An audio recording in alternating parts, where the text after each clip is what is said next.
জয় মা শ্যামসুন্দরী। মাকে এখানে বিশেষ চাল আর কলা দিয়ে মাকে ভোগ দেওয়া হয়। এর পেছনে একটি বিশেষ কারণ, মায়ের পুরোহিত মহালয়ার পুণ্যলগ্নে মায়ের জন্য বাজার করতে গেছে। এবার বাজার করতে গিয়ে দেখলেন একটা ছোট্ট 5 বছরের বাচ্চা মেয়ে পুরো মা কালীর মতন সেজে সবার কাছে ভিক্ষা চাইছে। এবার সবার কাছে ভিক্ষা চাইতে চাইতে আমাদের যে পুরোহিত বাজার করছিলেন তার কাছে ভিক্ষা চায়। এবার পুরোহিত তাকে ধাক্কা মেরে ফেলে দেয়, ফেলে দিয়ে বলে যা কাজ করি খা। বাচ্চা মেয়েটি তখন গা ঝাড়া দিয়ে বলে আমি যদি কাজই পেতাম তো তোর কাছে ভিক্ষা চাইতে আসতাম। এই বলে বাচ্চা মেয়েটিও চলে যায় আমাদের পুরোহিত। মা শ্যামসুন্দরীর প্রতিটি অমাবস্যা অন্ধকারে পুজো, মানে কোনো রকম লাইটের জিনিস জ্বলে না, কেবল ঘিয়ের প্রদীপ। তো ওই দিন মহালয়ার অমাবস্যা অন্ধকারে পুজো হচ্ছে।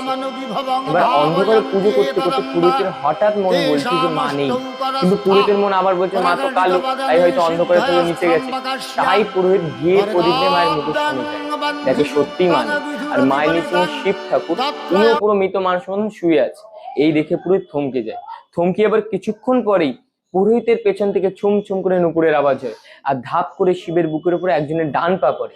আর যেই বাচ্চা মেয়েটাকে ধাক্কা মেরে ফেলে দিয়েছিল সেই বাচ্চা মেয়ের মুখ ওই অন্ধকার থেকে বেরিয়ে আসে। মা তখন মানুষের কণ্ঠে বলে দে চাল কলে দে দিবি না। আগামী 19 তারিখ বুধবার মায়ের অমাবস্যার পুজো।